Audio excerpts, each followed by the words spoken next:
India plan कर रहा है अपनी सैंड को इस्तेमाल करके बिजली बनाने का, और वो भी कोई ऐसी वैसी बिजली नहीं बल्कि न्यूक्लियर इलेक्ट्रिसिटी, जो कि इंडिया को पावर दे सकती है आने वाले 400 सालों तक। ये वाली चीज सुनने में ही बहुत अजीब लग रही है और हमने आज तक, खास करके मैंने अपनी रिसर्च में इस तरीके की कभी कोई चीज नहीं देखी। तो आखिर कनेक्शन क्या है इंडिया की सैंड, न्यूक्लियर इलेक्ट्रिसिटी और वो भी 400 साल तक? तो आज की इस वीडियो में मैं आप सब लोगों को डिटेल में बताने वाला हूं इंडिया का ये सुपर इलेक्ट्रिफिकेशन का प्रोग्राम, जो कि स्टार्ट हुआ था 1954 में, और किस तरीके से जिन्होंने इस पूरे प्लान को बनाया था 1966 में उनकी प्लेन क्रैश में डेथ हो जाती है, जिसको कुछ लोग असैसिनेशन भी बोलते हैं। तो आखिर में इस चीज के पीछे की सच्चाई क्या है, हम जानेंगे आज की इस डिटेल्ड वीडियो में। मगर उससे पहले दोस्तों, अगर अभी तक आपने हमारे इस चैनल को सब्सक्राइब नहीं किया है तो अभी के अभी नीचे सब्सक्राइब बटन आ रहा है, उस पर क्लिक कीजिए ताकि ऐसी इंटरेस्टिंग वीडियोस आप तक सबसे पहले पहुंच सकें। तो इस वाले मास्टर प्लान की शुरुआत होती है 1954 में, और इस पूरे के पूरे न्यूक्लियर प्लान को डिजाइन करते हैं एटॉमिक एनर्जी के चेयरमैन, जिनका नाम था होमी जहांगीर बाबा, और इन्हीं की डेथ हो जाती है 1966 एयर इंडिया के प्लेन क्रैश में। तो इस प्लान की शुरुआत होती है सबसे पहले जानने से कि अगर हम अपने इंडिया में न्यूक्लियर रिसोर्सेज की बात करें तो क्या चीज सबसे ज्यादा अवेलेबल है, और हमारे इंडिया में यूरेनियम, जो कि एक न्यूक्लियर रिएक्टर के लिए सबसे ज्यादा जरूरी फ्यूल होता है, वो केवल 1 से 2% ही है।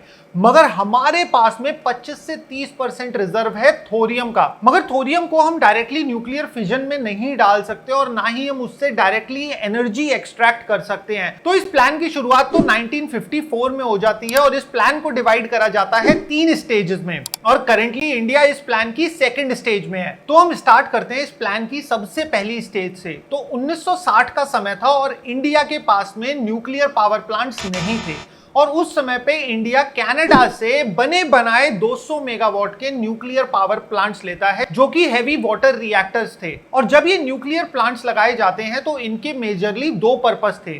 पहला पर्पस तो था इलेक्ट्रिसिटी प्रोड्यूस करना, और जो इनका दूसरा मेन पर्पस था वो था प्लूटोनियम बनाना। अब होता क्या है बेसिकली, जो हमारा नेचुरल यूरेनियम होता है, जब उस पे आके इलेक्ट्रॉन लगता है तो फिजन रिएक्शन हर बारी नहीं होता, और कई बारी यूरेनियम उस एक्स्ट्रा इलेक्ट्रॉन को एब्जॉर्ब कर लेता है, और जिससे कि वो बन जाता है प्लूटोनियम, और इस प्रोसेस को हम ट्रांसम्यूटेशन बोलते हैं। और जो हमारे हैवी वाटर रिएक्टर्स होते हैं ये इस चीज में बहुत अच्छे होते हैं, और स्टार्टिंग में हैवी वाटर रिएक्टर्स को लगाने का पर्पस बिजली बनाने से ज्यादा था प्लूटोनियम बनाना। और ये वाली स्टेज कुछ समय तक चलती है, और इंडिया का प्लान था आगे भी इस तरीके के वाटर रिएक्टर्स को स्टैब्लिश करना।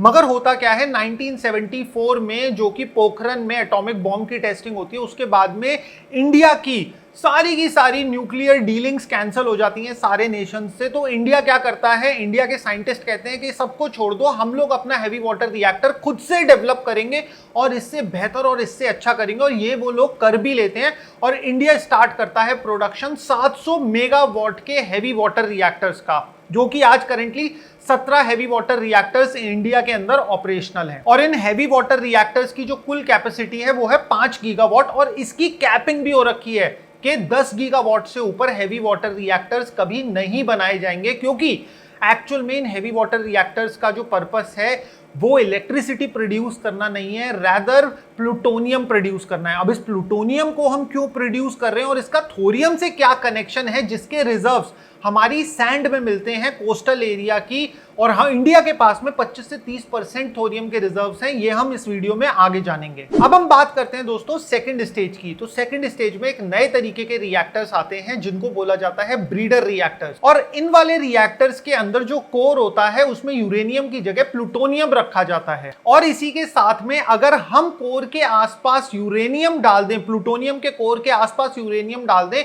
तो वो जो प्लूटोनियम होता है वो बाकी के यूरेनियम को भी प्लूटोनियम में बदल देता है, और इसी के साथ साथ जितना प्लूटोनियम हम इसके कोर में इस्तेमाल करते हैं ये उससे कई गुना ज्यादा प्लूटोनियम बना देता है अपनी आउटर शील्ड में, और उसी के साथ साथ इलेक्ट्रिसिटी तो प्रोड्यूस करता है वो अलग से है। तो अगर देखा जाए तो जो ये स्टेज 2 के ब्रीडर रिएक्टर्स हैं ये ज्यादा एनर्जी प्रोड्यूस कर सकते हैं इन कंपैरिजन टू जो ये एनर्जी कंज्यूम करेंगे। तो यहां तक ये चीज तो क्लियर हो गई कि हमें पहली स्टेज में हमें प्लूटोनियम बनाना था, बिजली बनाना हमारा मकसद कभी नहीं था। और दूसरी स्टेज हो गई कि अब हमें प्लूटोनियम ज्यादा मात्रा में बनाना था। और हाल ही में आपने इस प्रोटोटाइप फास्ट ब्रीडर रिएक्टर को तो न्यूज में भी देखा था जब इसका कोर एलोकेट किया गया था।